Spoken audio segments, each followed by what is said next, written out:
Miaraka amin'ny heviny mahakasika ny rahapirenena ankehitriny indrindra ny sehatra politika Andriamatoa Ravatomangarolo minisitra ny fambolena sy ny fampiroboroboana ny tontolo ambanivohitra indrindra moa ny mahakasika ny fanambarana nataon'ny filoha teo aloha amin'ny tsy hanohanany intsony ny fitondrana misy ankehitriny no niompanan' izay faneho-kevitra izay fanontaniana mipetraka raha ankehitriny tokony hiala ao anatin'ny gouvernement Akolo Roger ve ireo miaradia amin'ny Andriamatoa Marc Ravalomanana toy izao ny fanazavana. Raha hitan'ny filohan'ny repoblika Rajonary Mapianina fa hoe ilainy zany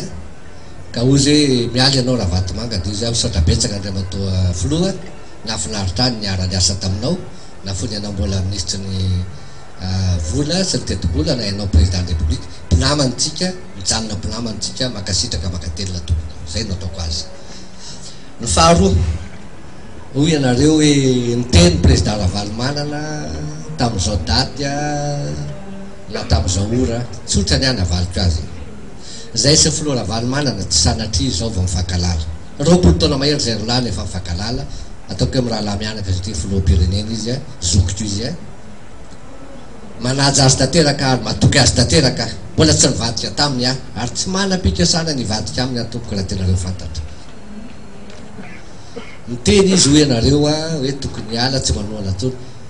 zay nge mahademokrasia aoka tsy ho heverinareo hoe fankahalana ny azy fa tsy mitovy hevitra tsony amin'ny filoha Rajonary Mapianina izy ho izy tsy manaratsy an'izany na manatsara an'izany fa ny fananana hevitra maro samihafa dia tokony entitsika hitadiavana ezaka hampandrosoana bebe kokoa ny firenena. Ny tiako fantatrareo dia izao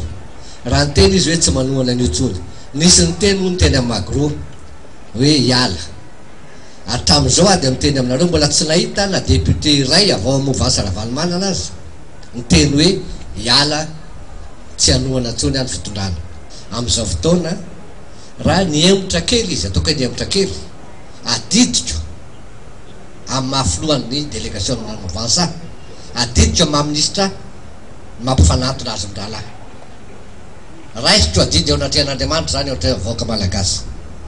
raha tsy mety avy alao hiverina amiko fa mino afa mety zay anjarako